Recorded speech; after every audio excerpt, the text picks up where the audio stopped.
Support చేసి ఇంకా కొంచెం తప్పు చేయండి అని చెప్పి వాళ్ళందరినీ మీరు ఉద్ధరిస్తున్నారు. కాబట్టి మీరు ఓదార్పు యాత్రలు చేయడంలో నేను తప్పంటలేదు, జైలు యాత్రలు చేయడము తప్పంటలేదు. కానీ ఎందుకు చేస్తున్నారో, ఎవరి కోసం చేస్తున్నారో ఒకసారి ఆలోచించి చేయండి. అవతలి వాళ్ళు ఏం తప్పులు చేస్తున్నారో తెలుసుకోండి. 6 సార్లు ఎమ్మెల్యే అయినంత మాత్రాన, నల్లపరెడ్డి శ్రీనివాసులరెడ్డి గారి కొడుకైనంత మాత్రాన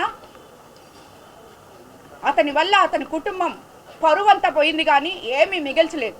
ఎందుకంటే ఎవరు కూడా ఈ ఒక మహిళ గురించి ఇలాగ మాట్లాడడం ఎవరు హర్షించరు. ఏమి మోసాలు చేసావో అవి నేను నిరూపిస్తా. నువ్వు మాట్లాడిన దాన్ని నువ్వు వెనక్కి తీసుకోగలవా?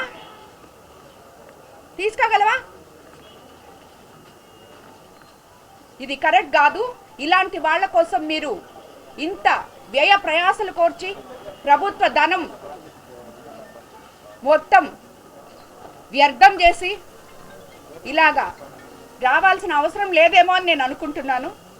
కాబట్టి మరోసారి ఇలా మహిళలకి, ఏ మహిళకు కూడా నాకు జరిగిన అన్యాయం జరగకూడదు.